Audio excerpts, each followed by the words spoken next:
Tungalay kong arana para sa dalagang walang kasing ganda. Amoy rosas ang alimoy. Ako si Juan Crisostomo Ibarra y Magsalin, mayaman at matipuno at mapagmahal sa bayan. Anak ni Don Rafael Ibarra, kasintahan ni Maria Clara, at mortal na kaaway ni Padre Damaso. Ako si Maria Clara de los Santos y Alba, at ako ay madalas ding tawaging Clarita. Ako ay nag-iisang anak ni Doña Pia Alba at Kapitan Tiago. Tinaguri ang pinakamagandang bituin at nag-iisang mutya ng San Diego. Ako ay may katangiang mahinhin, maganda, masunurin, mapagmahal at kilala bilang may kalinisang puri. Ako si Doña Consolacion. Kinikilala ko bilang paraluman ng mga Guardia Sibil. Isa akong Pilipina, ngunit ang ayos at pananamit ko ay Kastila. Hindi bagay sa akin ang ayos at pananamit ko, kaya't ako'y katawa-tawa, pati paraan ng aking pananalita ay pinipilit gawing aristokrata. Kahit ano ang aking gawin sa aking sarili, ay nagbabakas pa rin ang aking pagiging isang labandera. Ako si Victoria, isa sa matalik na kaibigan ni Maria Clara. Ako ay tahimik subalit masungit. Albino ang aking kasintahan. Ang nobelang ito ang gumigising sa mga nakatulog na isipan ng mga Pilipino. Ito ang nagdilat sa mga mata ng ating kababayan sa kung ano talaga ang nangyari sa ating bayan.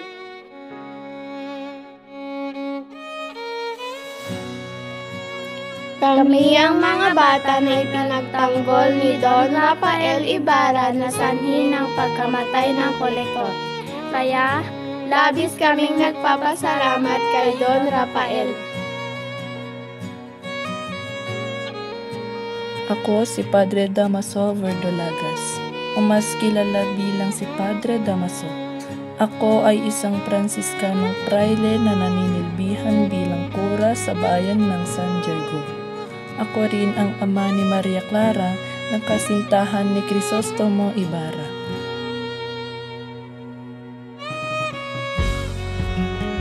Ako ang namumuno sa mga sakristan sa bayan ng San Diego at ang dating kanang kamay ng Kura Coroco na si Padre Damaso.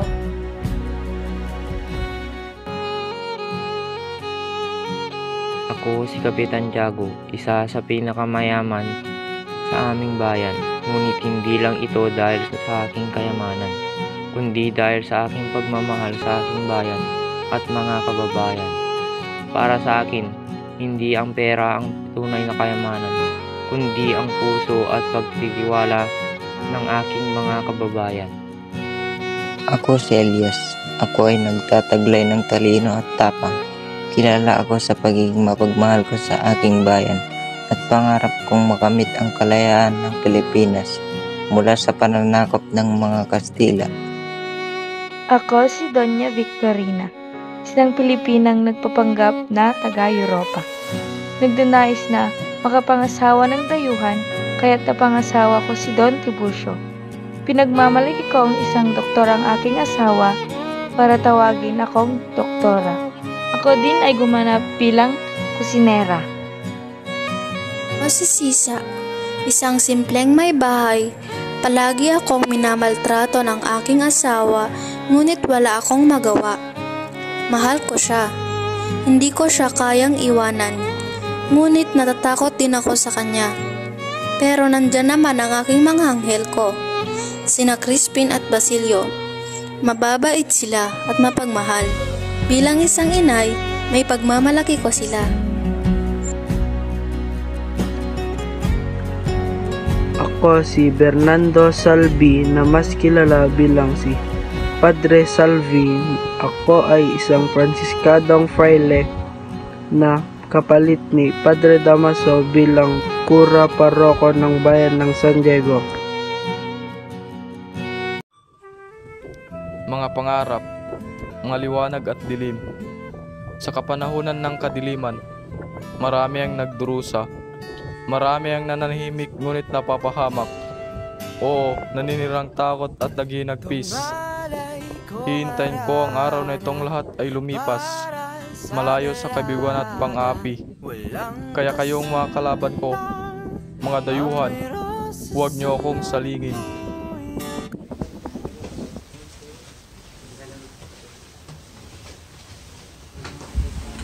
Diyos ko, nandito na pala kayo. Magandang gabi sa inyo. Salamat sa inyong pagdating.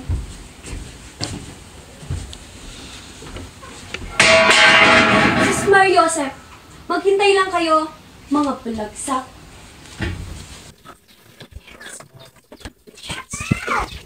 Che, nakakainis. Ilang taon akong nagserbisyo sa San Diego. Ngayon, ililipat nila ako sa isang bayan.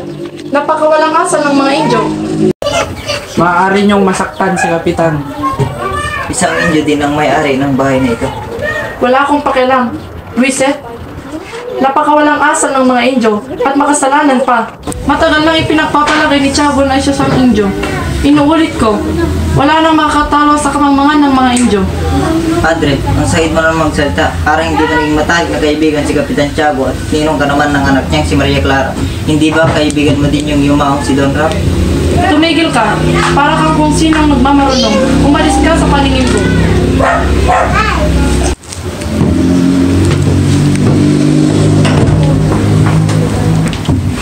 Aba, nandito na ang matalik kong pinsan at ang kasama niyang si... Juan Crisostomo Ibarra, yung magsaling po. Masaya kong nakita ang lahat.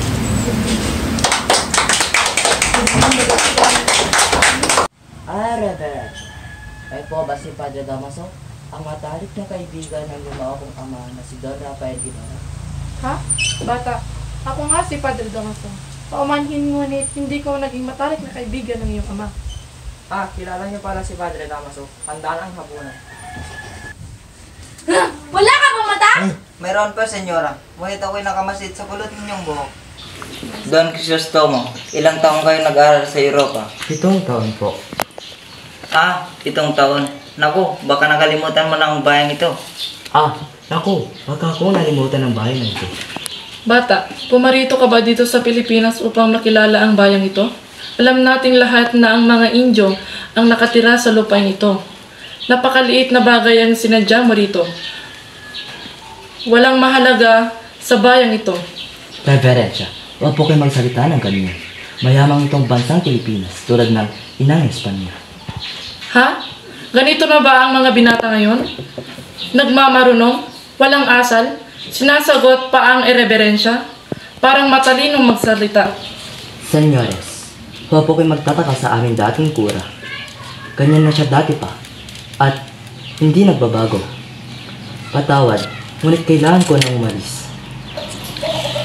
Aba, iho, kararating mo lamang dito. At saka, dadating din si Maria Clara ngayong gabi. Sinundo na siya ni Isabel.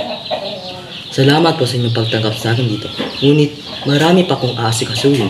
Bukas na bukas, babalik din po ako.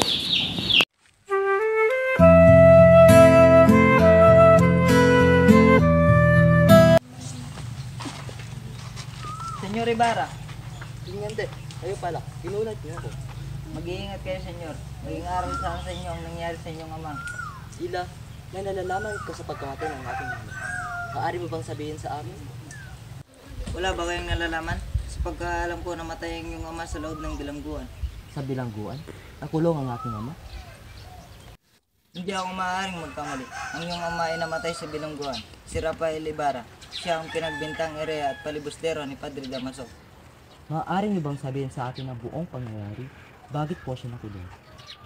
Noon ay mayroong isang Kastila, mangmang at masama ang ugali, naging kolektor ng buwis. Nang siya'y nangolekta, minsan siyang napagkatuwar ng mga bata. Ba, baby, bobo, ha? Hindi ba't hindi siya marunong magsulat? Para saan pa ang lapis na dala niya?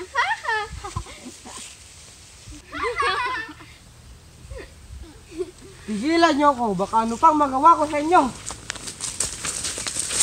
Hindi ka mapapayag, saktan mo ang mga bata.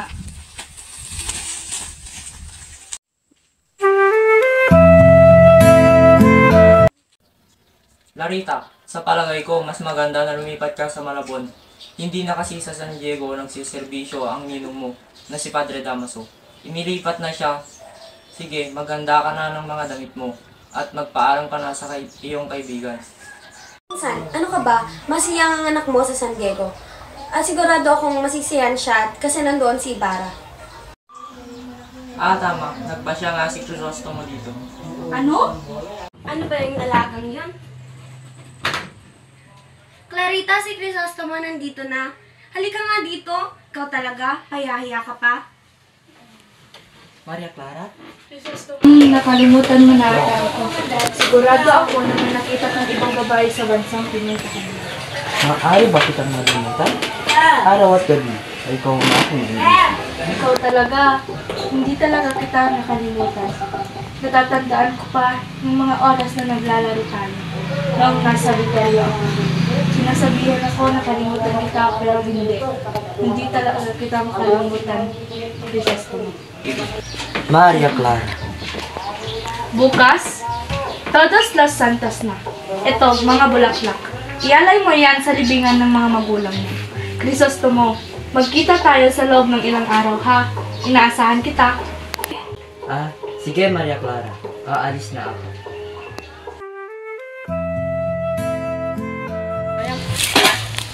Napakasala naman ito. Oo nga, bawag libing patay yan ah. Tignan mo nga, may buhok pa ang mga buto. May bahid pa ng mga dugo. Hindi yan nakakatapat sa aking inukay. 20 araw pa lang napatay. Pinahukay na sa akin para ilipat sa sementeryo ng mga Chino. Ngunit umulan at walang ilaw. Kaya nahirapan ako at tinapon ko na lang sa ilaw. Nasaan ba? Nasa likod ko ng malaking cross, senyorita. Dito ba? Ngunit hindi po rito ang natatandaan ko.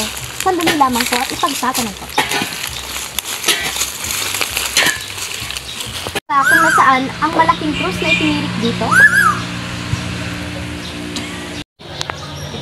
Magpahinga muna tayo.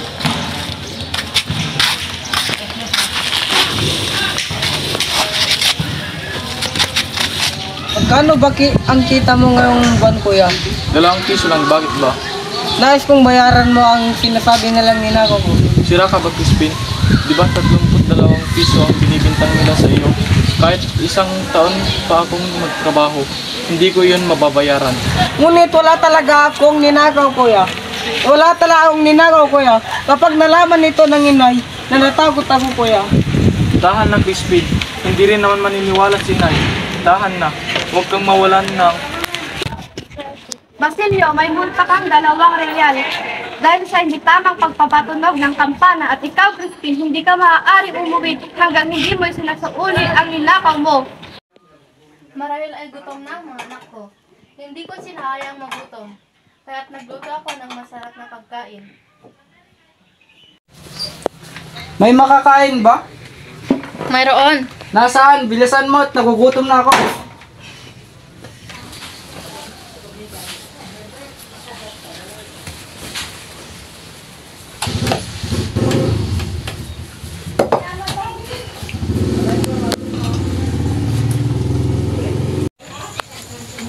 Teka, wala nang itira? Paano ang mga anak mo? Bakit? May reklamo ka? Wala. Teka, saan na ba ang mga batang iyon? Sa kumbento, uwi rin sila. Hindi mo ba sila hihintayin? Inuutosan mo ba ako? Aalis na lang ako kung kailan ko gusto. Inay, gising pa po ba kayo? Inay! Basilio, bakit? Ano nangyayari? Bakit ka umiyak? Bakit ka sugatan? Tumakas po ako sa kumbento. Takot na po ako, Inay. At si Crispin po. Bakit? Anong nangyari kay Crispin? Nasaan na siya? Naiwan po siya sa kumbento, Inay. Hindi po siya pwedeng umuwi dahil pinagbintaan po siyang nagnakaw. Ano? Inakusahan siya? Ang mabait kong si Crispin? Dahil ba sa mahirap lang tayo, kailangan nating magdusa? Inay, Bakit, Basilio? Nagugutom ka? Eto, kanin at itawis mo. Kumain ka, anak ko. ngunit hindi po ako kumakain ng itawis, inay. Alam ko, anak. Naganda ako kanina ng ibang ulam. Ngunit dumating ang iyong ama. Dumating si Itay, pero umalis din siya agad, hindi po ba? Basilio, Patawad po, inay.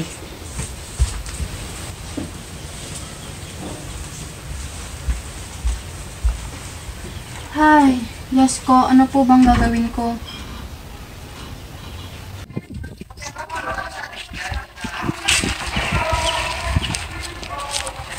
Para saan ang mga yan, Ale?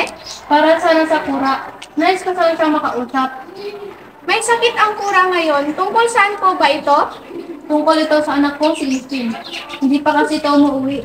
Crispin? Kung gayon, ikaw ang ina ng magnanakaw. Abay, pagkatapos magnakaw ng batang ngayon ay agad din tumakas. Inutusan pa nga ako ng mga kura upang magtungo sa Corel. At sa katunayan ay pupunta na ang mga Guardia Civil sa iyong tahanan upang huliin ang mga anak mo. Hindi! Hindi magnanakaw ang mga anak ko! Hoy! Ina ng mga magnanakaw! Huwag mong iyakan ng mga anak mo. Wala kang mapapala sa kanila. Ikaw ba si Sisa, ang ina ng mga magnanakaw? Opo, ako nga po. Ngunit hindi pa magnanakaw ang mga anak ko. Huwag mo nang ipagkaila. Kung ayaw mong lumala pa ang sitwasyon, sabihin mo na kung saan mo tinago si Crispin. Senyor, ilang araw ko na hindi nakikita si Crispin. Sumama ka sa amin. Kamalian niya ng kura. Pakawalan niyo siya at huwag niyo na siyang gambalahin pa. Kung gusto ng kura na maibalik ang kanyang ginto, sabihin niyo sa kanya na manalangin siya kay Santo Antonio.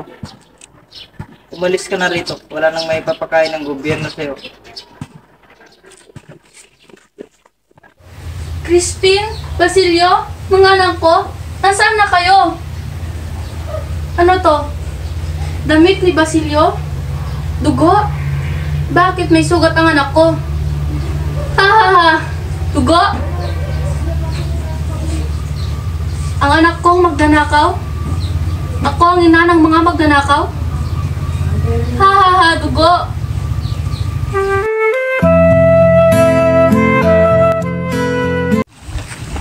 Maria Clara, gusto kayo ni Ibarra? Kami ni Ibarra? Anong kami ni Ibarra? Hindi ba't kararating lamang niya? Oo, sa katunayan, pupunta na siya dito ngayon. At sabay kami mangingisda. Uy! Oh, nandito ka na pala kitos ko mo. Maaari ba tayong umalis mga ito? Kung yan ang nais mo. Senyorita Maria Clara, saan po ninyong gustong pumunta? Nais ko sanang pumunta sa palaisdaan ng aking ama. Malayo pa ba? Naku, hindi po, senyorita. Ilang sandali na lamang at makakarating na tayo doon. Ano yun? Marahil ay kahoy lamang po. Kahoy lamang pala. Kahoy pa ba rin yun? Dali lamang po at titignan ko.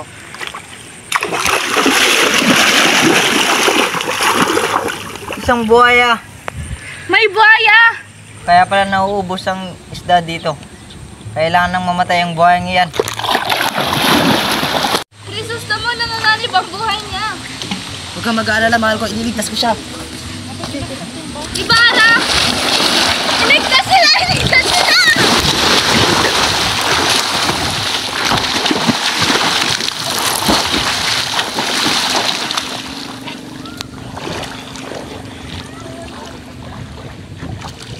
Nasaan sila?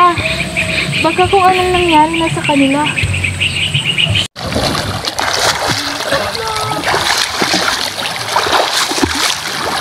Maraming salamat po sa pagligtas ninyo sa buhay ko, Senyor Ibarra. Balang araw, sa panahong kailangan ninyo ang tulong ko, nakahanda po akong tulungan kayo. Isa kang tunay na bayani, Ibarra. Mabuhay ka.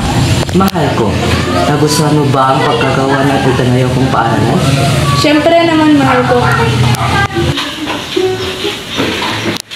Magandang umaga, Katrina. Magandang umaga, Padre Damaso. Magandang umaga, Padre Damaso. Magandang umaga, Padre Damaso. Magandang umaga, Padre Damaso. Hindi man lang niya ako binati sa aking pagdating. Talagang napakataas na ang pagtingin niya sa kanyang sarili. Nakapunta lamang siya sa Europa. Abay, akalain mo na kung sino umasta. Huwag mo na lamang pansinin ang kanyang sinasabi, mahal ko. Kung wala mo lang, kung gaano ka nagtitipid sa kurang yan. Katulad lamang siya ng kanyang ama. Akalain mo ang isang disente ngunit hindi marunong gumalang sa batas ng simbahan. Patubayan, ano ko yung insultuin ako? Ngunit, wag mong babastusin ang aking ama. Magbunos dili kay Bara, alagad ng Diyos ang kinakalaban mo. Alagad ng Diyos? Paano nasabi siya ay alagad ng Diyos? Ang taong ito ay nagatid sa aking ama ng kaduguan na naging dahilan ng kanyang pagkamatay. At ngayon, nagawa pa niyang bastusin ang alaala nito?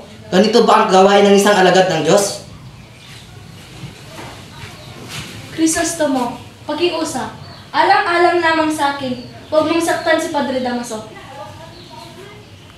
Maria Clara, kung hindi lamang kita mahal, baka nakita niyo na may dugo ba talagang dumadalo sa kanyang ugat ng taong iyan.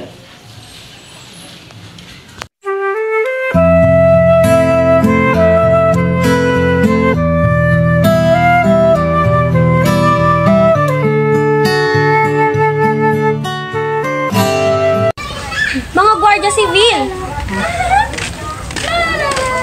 Bakit po, senyora? Sino iyang kumakanta? Siya po ang baliw. Papuntahin niyo siya rito. Sunod po, senyora. La la la la la. Sumama ka sa amin. La la la la la. Narito na po siya, senyora. Pakantahin niyo siya. Hoy, baliw. Umawit ka.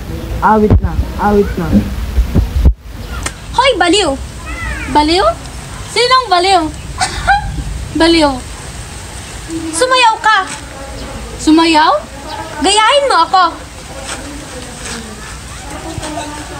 Ah! Sumasayaw ang matandang baliw. Ako? Baliw? Ikaw ang baliw! Ako? Ako ang baliw? Ako ang baliw? Baliw! Baliw! Baliw! Konsolasyon, ano ba itong ginagawa mo? Bitawan mo nga ako! Tinuturuan ko ng leksyon ng baliw na yan! Tumigil ka na nga, hindi ka na naawa. May sira ka na rin talaga, ano? Dugo! Basilio! Crispin! Mga anak ko! Nasaan na kayo? Dugo! Mga Guardia Sibil, bihisan nyo at gamutin ang babae ito. Bukas ay ihatid nyo siya sa bahay ni Crisostomo Ibarra.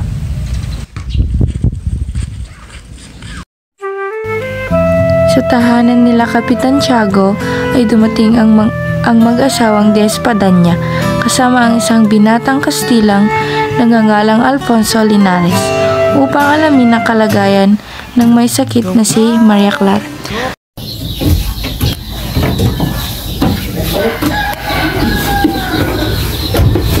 O Doña Victorina, kayo po pala. Tuloy kayo. Magandang araw, Kapitan Tiago at Isabel. Mukhang may kasama yata kayo. Oo. Magandang araw po. Ako nga po pala sa Alfonso Linares. Magandang araw rin sa iyo, Tio. Kamusta na ang kalagayan ni Maria Clara? Wala pa rin bang pagbabago, Don Tiburcio?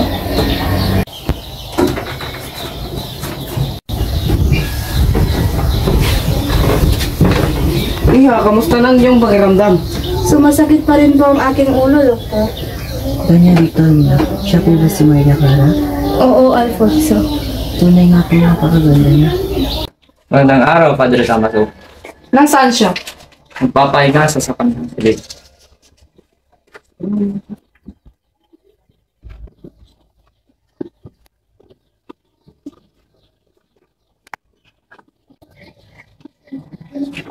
Maria Clara, Padre Damaso, salamat po sa pagbisita niyo.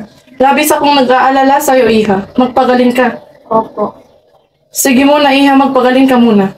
Opo, Padre.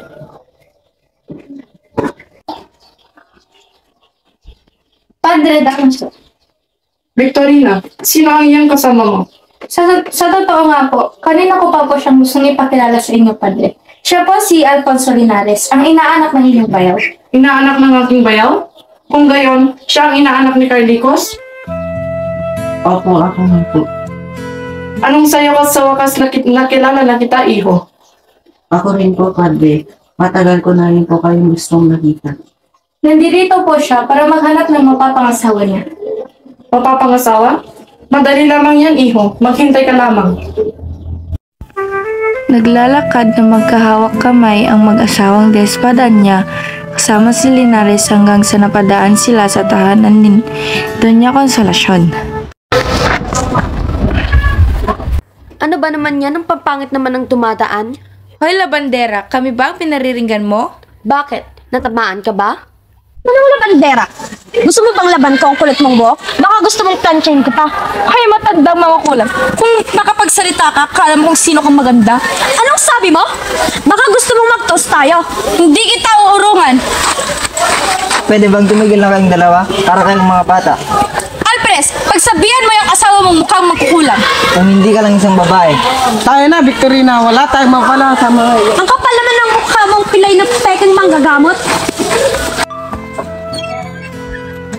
Pulsyo, bakit hindi mo man lamang hinamon ng Alpres na yun? Mukha ba akong may laban sa kanya? At ikaw, Alfonso, pinabalaan kita. Pag hindi mo hinamon ng mga taong iyon, hindi ka makakasal kay Maria Clara at malalaman nila ang totoo mong pagkatao. Nagtungo si Elias sa tahanan ni Crisostomo Ibarra. Tao po. Yes? Senyor Ibarra, iligtas po ninyo ang sarili niyo. Umalis na po kayo sa lugar na ito. Anong ibig mong sabihin? May pag-aalsa pong maganap at kayo po ang palalabasing may pasimulan nito. Sino ang... Hindi ko po alam kung sino ang may pakanan nito, senyor. Ano pa ba ang dapat kong gawin? Ihanda po ninyo ang inyong papeles at sunugin po ninyo ang mga ito. Magtungo kayo kahit saan. Yung hindi po nila kayo masusundan. Alam ko pong mahirap ang basta-basta na lamang umalis sa bayan na ito. Ngunit wala pong ibang paraan. Maraming salamat, kaibigan.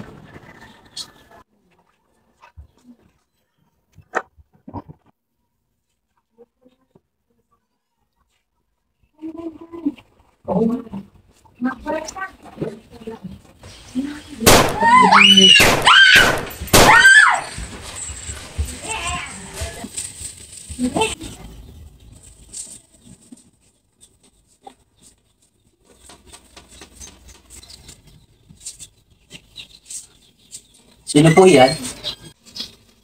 Ako ang alakad ng batas. Bakit po? Arestado ka. Sumama ka sa akin. Isang gabi, may isang salo-salong naganap sa tahanan ni Kapitan Tiago.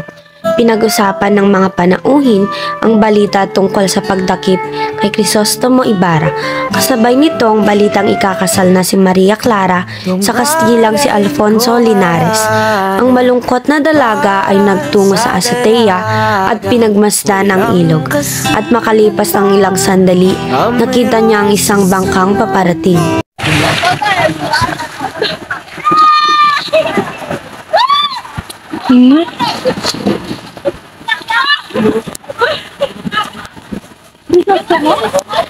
Tulungan ako makapatas sa Elias. Patawad, mahal. Hindi masama ang loob ko. Kung patawarin mo, at kailangan ko nang lumayo sa'yo at sa lugar na ito. Hindi ka dapat huwag ng tawad. Dahil nasisiguro ko na mag-aalong na sa kapatalaman mo. Nalaman kung ano. Ang siguro kong ama ay ang pinasipot na naman sa kapatalaman. Paano? Basta, lagi mo na lamang tandaan na ikaw lang lamang ang asahan. Paalam, Maria Clara.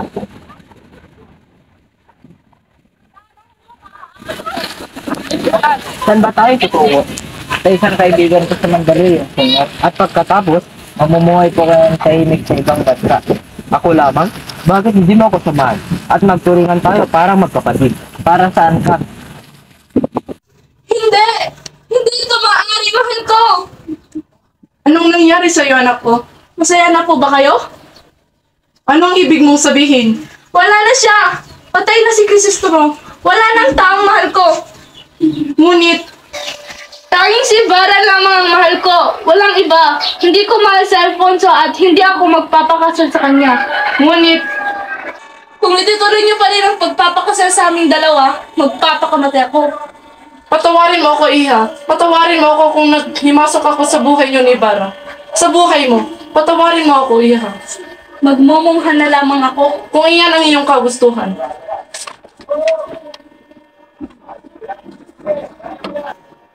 Diyos ko, ito na ba ang lahat ng parusa sa aking mga nagawang kasalanan?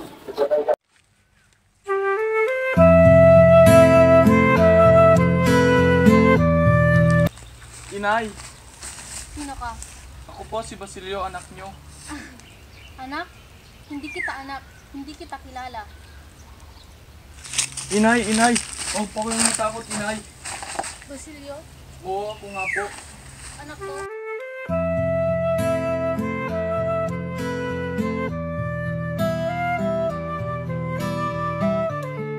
Inay, inay! Ba't niyo po ko lang iniwan, inay? Inay! Iyo, Sino po kayo? anong gusto mong gawin sa inay mo? Gusto ko po siyang ipalibing sa sementeryo. Ngunit wala po kong pera. Kumuha ka na lamang ng manggatong. Malapit na rin ang kamatayan ko, iyo. At sa sandaling mangyari iyon, sunugin mo ang aming mga katawan hanggang maging abo. Pagkatapos maghuway ka at may makikita kang kayamanan, gamitin mo ito sa kinabukasan. Naiintindihan mo ba ako? Opo, Ginoo. Mamamatay akong hindi masisilayan ng sikat ng araw ang aking bayan. Teka, wala nga tira? Paano ang mga anak mo? Bakit? May reklamo ka? Sumasakit pa rin po ang aking ulo, Doktor. Kaya nga ma-reduce na is ata. Ay, God.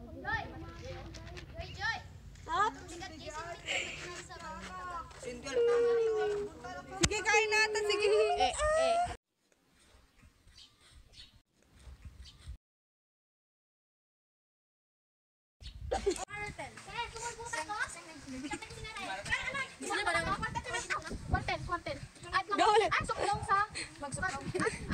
Magpunta sa kwartel at magsuplong sa tunayan. Ay papunta sa